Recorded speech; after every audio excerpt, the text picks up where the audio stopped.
नमस्कार. आपण पाहताय आणि ऐकताय आपल्या अण्णा यूट्यूब चॅनल. मी गणेश तुकाराम शिंदे आपण सर्वांचं आपल्या अण्णा या यूट्यूब चॅनलवर स्वागत करत आहे. काल मुंबई येथील यशवंतराव चव्हाण सेंटरमध्ये आमदार आणि अजितदादा पवार यांचे पुतणे रोहित पवार यांनी ज्या विमान दुर्घटनेत अजित पवार यांचं निधन झालं होतं त्या दुर्घटनेबद्दल त्यांच्या मनात जे संशय आहे आणि महाराष्ट्रातील पण अनेक व्यक्तींच्या मनात संशय आहे त्याचं त्यांनी उलगडा केला आणि तो विमान अपघात नव्हता तर घातपात होता असंच त्यांनी काल केलं होतं. त्यांनी विमान कंपनी आणि विमान कंपनीचे ते विमान चालवणारे पायलट वगैरे संशय व्यक्त केला. आज ते दिल्लीत गेले होते आणि दिल्ली येथे पण त्यांनी पत्रकार परिषद घेतली आणि त्या पत्रकार परिषदेत परत 28 जानेवारीला झालेला विमानाला झालेला हा अपघात नसून घातपात असल्याचं माध्यमांना सांगितलं आणि त्याचबरोबर त्यांनी एक केलं की मोटारीनं बारामतीला जाण्याचे ठरलेल्या अजित पवारांनी 27 जानेवारीच्या रात्री उशिरा एका नेत्याची फाईल, त्या फाईलवर अजितदादा पवार यांची स्वाक्षरी होणं गरजेचं होतं. त्यामुळं त्या पूर्व विदर्भातील नेत्यानं अजित पवारांचा वेळ घालवला. त्यांची फाईल मंत्रालयात होती आणि अजितदादा पवार देवगिरीवर होते. मंत्रालयातून ती फाईल देवगिरीवर आणण्यासाठी पण वेळ लागला आणि त्यामुळं नाईलाजानं अजित पवारांना बारामतीला विमानानं दुसऱ्या दिवशी सकाळी जाण्याचा निर्णय घ्यावा लागला. आता हा पूर्व विदर्भातील नेता कोण, त्या नेत्याच्या दबावामुळंच दुर्घटनेचा तपास पण योग्य होत नसल्याचा आरोपही रोहित पवार यांनी केला आहे.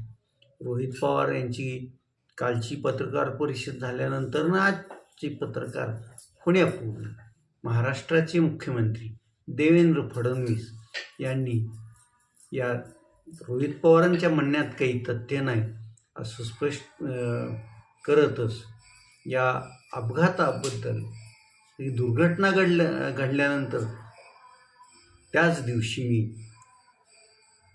नागरी उड्डयन मंत्रालय आणि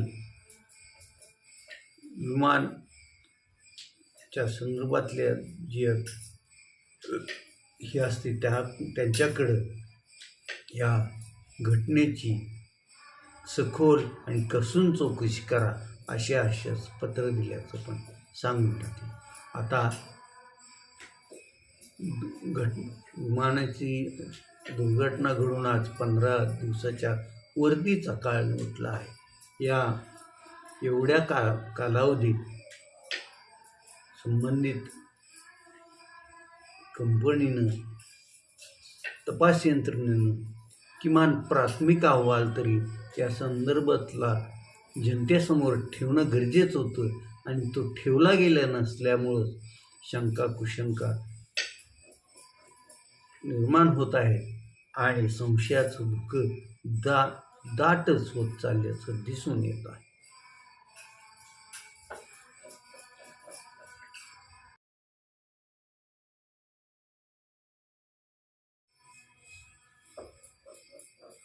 अजितदादा पवार यांचं विमान दुर्घटनेत अकाली निधन झाल्यामुळं त्यांच्या राष्ट्रवादी पक्ष तसा पोरका झाल्यासारखा झाला होता. त्यामुळं त्यांचं माती सावरण्याचा कार्यक्रम उरकलं.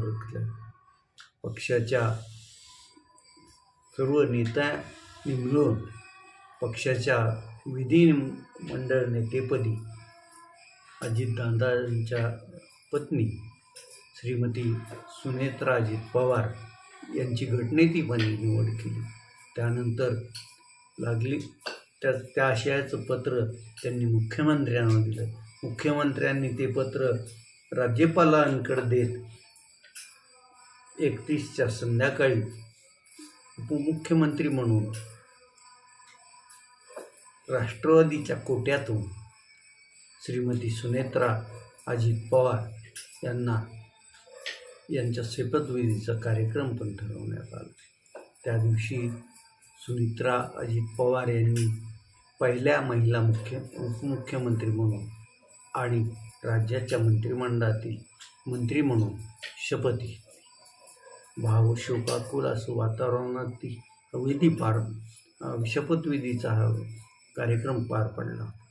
त्यानंतर त्या दुसऱ्या दिवशी परत थेट बारामतीत आल्या. बारामतीत येऊन त्यांनी सर्वांच्या गाठीभेटी घेऊन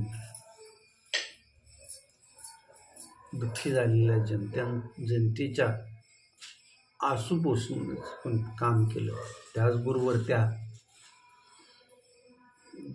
ज्या विचाराचे म्हणून अजित पवार ओळखले जात होते त्यांच्या विचारानुसार लागलीच 2 फेब्रुवारीच्या दरम्यान त्या भल्या सकाळी कराडच्या प्रीती संगमावर गेल्या आणि तिथं महाराष्ट्राचे मुख्यमंत्री राहिलेले दिवंगत नेते यशवंतराव चव्हाण यांच्या समाधीवर पुष्प अर्पण करून त्यांना मानवंदना दिली.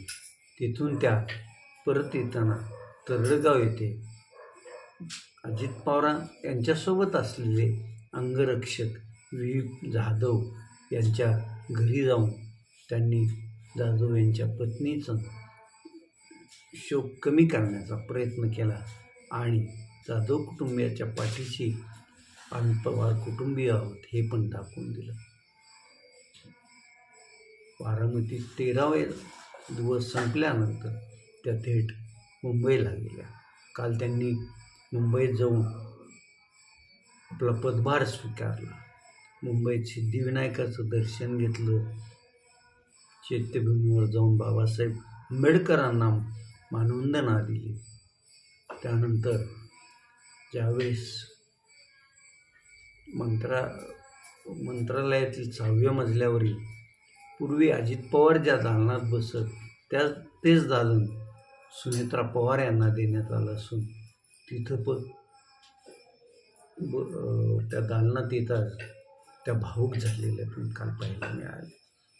काल परत त्या मंत्रिमंडळ बैठकीला उपस्थित राहिला. त्यानंतर दुपारनंतर मंत्रालयात त्यांनी मुख्यमंत्री देवेंद्र फडणवीस यांची पण भेट घेतली. योगायोगानं त्याचवेळी तिथं माजी अर्थमंत्री राष्ट्रवादी शरदचंद्र पवार पक्षाचे ज्येष्ठ नेते आमदार जयंत पाटील पण होते. सुनेत्रा पवार यांच्यासोबत त्यांचे पुत्र पार्थही होते. सुनेत्रा पवार होत्या, मुख्यमंत्री देवेंद्र फडणवीस होते आणि जयंत पाटील पण त्या देवेंद्र फडणवीस यांच्या दालनातच होते. तिघात जवळपास 20-25 मिनटं चर्चा झाल्याचं सांगितलं जाते. की चर्चा कुठल्या संदर्भात झाली, काय झाली याची अजून बातमी बाहेर आलेली नाही. त्यानंतर त्या सायंकाळी दिल्लीला गेल्या. आज सकाळी त्यांनी 11 वाजता पंतप्रधान नरेंद्र मोदी यांची भेट घेतली. जवळपास 15-20 मिनटं नरेंद्र मोदी आणि सुनेत्रा पवार यांच्यात चर्चा झाली. त्यानंतर त्या देशाचे गृहमंत्री अमित शहा यांच्याही भेटीला गेल्या. तिथंही त्यांचा बराच काळ गेला आहे. त्या दरम्यानच्या काळात तिकडं रोहित पवार यांची अजित पवारांच्या विमानाच्या दुर्घटनेबाबत अपघात होता की घातपात होता या संदर्भात नवी दिल्लीतच पत्रकार परिषद सुरू होती. रोहित पवार यांनी देशाचे गृहमंत्री अमित शहांना भेटीची वेळ मागितली असून जर त्यांना आज भेटीची वेळ मिळाली तर ते अमित शहा यांची भेट घेणार आहे. भेटीत ते बारामती येथे झालेल्या विमान दुर्घटनेची कसून चौकशी करा अशीही मागणी करणार आहे. बघूया आता नेमकं यातून पुढं काय घडतंय, काय होतंय.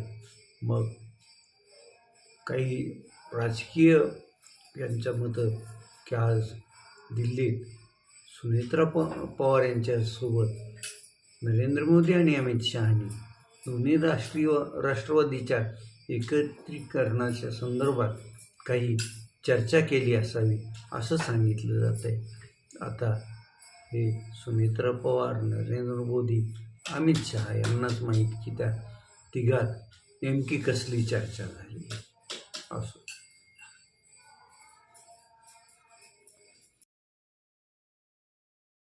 खेड तालुका जिल्हा धाराशिव येथील कुमारी शिंदे या विद्यार्थिनीने MPSCच्या परीक्षा पास होऊन तिनं कृषी विभागात कृषी उपसंचालक या पदाला गवसणी घातली आहे. हे कृषी उपसंचालक हे पद वर्ग 1 श्रेणीतलं असतं आणि ते गॅजेटेड असतं. कुमारी शिंदे ही खेडसारख्या ग्रामीण भागातील विद्यार्थिनी असून तिचं प्राथमिक आणि माध्यमिक शिक्षण गावातच झालेलं आहे. तिनं आपलं कृषीमधली पदव्युत्तर परीक्षा पास हो अभ्यास सुरू असतानाच MPSCकडचा अभ्यासाकडे पण लक्ष दिलं होतं आणि त्यामुळं तिनं UPSCची ही परीक्षा पास केली आणि तिची निवड कृषी उपसंचालक या पदावर झाली आहे. तिच्या निवडीबद्दल खासदार ओमप्रकाश राजे निंबाळकर, आमदार कैलास घाडगे पाटील, शिवसेनेचे उपतालुका प्रमुख जगदीश शिंदे आणि इतर मान्यवरांनी तिचं अभिनंदन केलं असून पुढील वाटचालीस तिला शुभेच्छाही दिल्या आहेत. आज आपण आता इथंच थांबूया. तुम्ही आपल्यांना यूट्यूब चॅनल सबस्क्राईब करा, लाईक करा आणि कमेंट्स पण नोंदवा. धन्यवाद.